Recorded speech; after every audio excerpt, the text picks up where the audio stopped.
तारा लाला नाम का एक अजीब सा गांव था। वही उसका नाम, वही उसकी पहचान। उस गांव में रहता था एक मछली जैसा इंसान, नाम था तारा लाला, जिसकी छोटी सी पूंछ थी, हाथ पंख जैसे थे और हरकतें बिल्कुल ही गड़बड़ झल्ली। उसका सबसे अच्छा दोस्त था टुंग टुंग सहूर। दोनों की जोड़ी गांव में मशहूर थी। तारा लाला को अपनी माँ की याद आ गई। उसने उदासी से कहा, मुझे माँ के पास जाना होगा। टुंग टुंग ने उसे किनारे तक छोड़ा।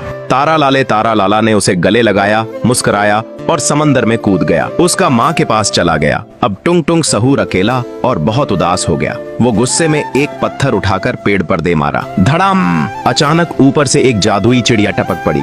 चिड़िया, अरे मुझे मत मारो, मैं तुम्हारी किस्मत चमका शक्ति हूँ, मुझे अपने साथ ले चलो।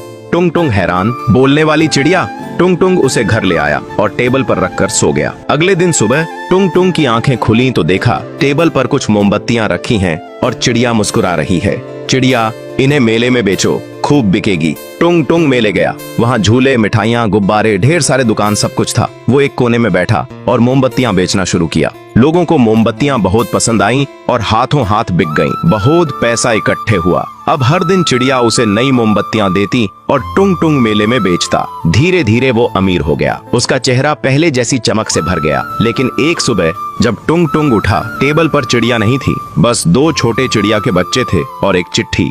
मैं अपने देश लौट रही हूँ, चिंकू और मिंकू का ध्यान रखना। टुंग टुंग सहूर कुछ नहीं बोल सका। वो बस चुपचाप सोफे पर बैठ गया, गोद में चिंकू मिंकू को लिए।